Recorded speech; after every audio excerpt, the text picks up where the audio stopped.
If you want to measure how badly the MAGA movement and the Trump cult of personality has destroyed the Republican Party, then look no further than the infamous tariffs that Trump kept promising on the campaign trail. Mark Cuban is not the only billionaire to describe Trump's proposed tariffs as insanity and economic suicide. And Mark Cuban is already talking about the immediate impact these proposals are having. We're going to talk about the negative consequences already showing up on our doorstep. But first, it cannot be emphasized enough that Trump's tariffs are absolutely a 180-degree turn from Republican economic philosophy. In the 80s and the 90s, the Republican Party was so rabidly free trade that the Libertarian Party had no purpose and no identity. And to no surprise, corporate media was constantly reinforcing the idea that neoliberal free trade economics was economic reality, which only Republicans understood, and anything else Democrats were proposing, like fair taxation, was just pipe dream liberal foolishness. Democrats were dying under this economic ideological onslaught. So politicians like Bill Clinton, Al Gore, Joe Lieberman from Connecticut formed and operated out of the Democratic Leadership Council. Their purpose was to persuade the Democratic Party that the only way they are going to be able to compete with the Republican Party is by becoming center-right and adopting neoliberal economic policies. And who's to say at that moment in time that they were wrong? Clinton did get elected as president. He governed from the center-right, and neoliberal economics was enshrined as the economic law of the land. NAFTA, the North American Free Trade Agreement, was the height of this policy. NAFTA and free trade are so baked into the American economy that Trump himself signed the renewal of the agreement when he was president. And yet, not one news organization ever sat down with Trump and asked him, "How are you breaking this agreement that you signed, and why?" Every country wants free trade, access to markets without restrictions, the ability to expand their trade. Everyone but the convicted felon and adjudicated rapist who is off on an economic suicide mission to wreck the global economy by calling an end to free trade and reinstituting a tariff system. And according to Mark Cuban, American manufacturing is already being negatively impacted just by Trump's proposing his infamous tariffs. Cuban tweeted this: "Right now, every company that imports from China is taking all the cash they can muster and buying up as much as they can and stuffing it in a warehouse in anticipation of the tariffs creating accelerated demand for imports. That money would have been used for expansion, raises, bonuses, and other operational elements.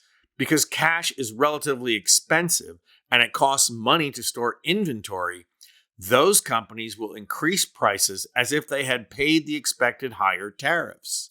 So, okay, the Trump promise is falling down right from the start, like every economist said it would. But at least what Cuban is saying is that imports are going to be more expensive, and that could actually spur American manufacturing. Not so fast. Cuban also wrote this: "On the flip side, companies that export are expecting retaliatory tariffs. So they are calling their Chinese buyers and begging them to do what American companies are already doing, buying up all they can. Sounds good, more sales now. Except they have to accelerate buying up all the components in the bill of materials, which may be at a constant price today.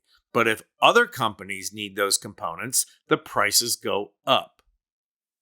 So, in other words, even Trump proposing these tariffs is going to fuel inflation and make prices rise, which the people who voted for him thought would come down.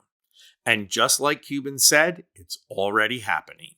Yesterday, a woman on Twitter posted this. This is from an American woman today. "My husband works for a small manufacturing company, and here in southwestern PA, That means most employees are Trump voters. When the president of the company sat them down today to tell them their annual Christmas bonus would not come this year because they now need to purchase at least a year's worth of products prior to January 21st due to the proposed tariffs, they did not understand. My husband said that their president had to explain what a tariff is and how it will directly hurt their company. They all thought the foreign company paid the tariff. This is the level of ignorance voting against their own interests here in Pennsylvania, where we failed American women and children last night. None of us were ever in doubt but that Trump was going to wreck the economy for the middle and working class, which comprised the majority of the people who voted for him. And when it does, when the economy is trashed and prices spiral up with inflation, Democrats are going to have to do two very important Herculean tasks. One, they have to prevent corporate media from allowing the Republican Party to successfully blame Democrats for inflation. You know they're going to want to. That's a hard enough task in itself. But the other task is even harder, especially given our collective anger against the people who voted for racism, sexism, and homophobia to lower their grocery bill. Those people are going to be hit hard. And when they are suffering from it, what are we going to do? Are we going to point at them and say, "Ha, you ignorant turd, you're getting what you voted for"? Or are we going to use the opportunity to reach out and say, there's a better way. Let's stop fighting each other and start fighting the billionaires who are profiting from all this, who caused all this. Of course, we all want to choose the former right now. We're all mad as hell at the ignorance that got the orange turd elected. But if we want political success, if we want social transformation, we have to choose the latter. We have to choose to model the change that we want. I'm Anthony Vincent Gallo for Occupy Democrats.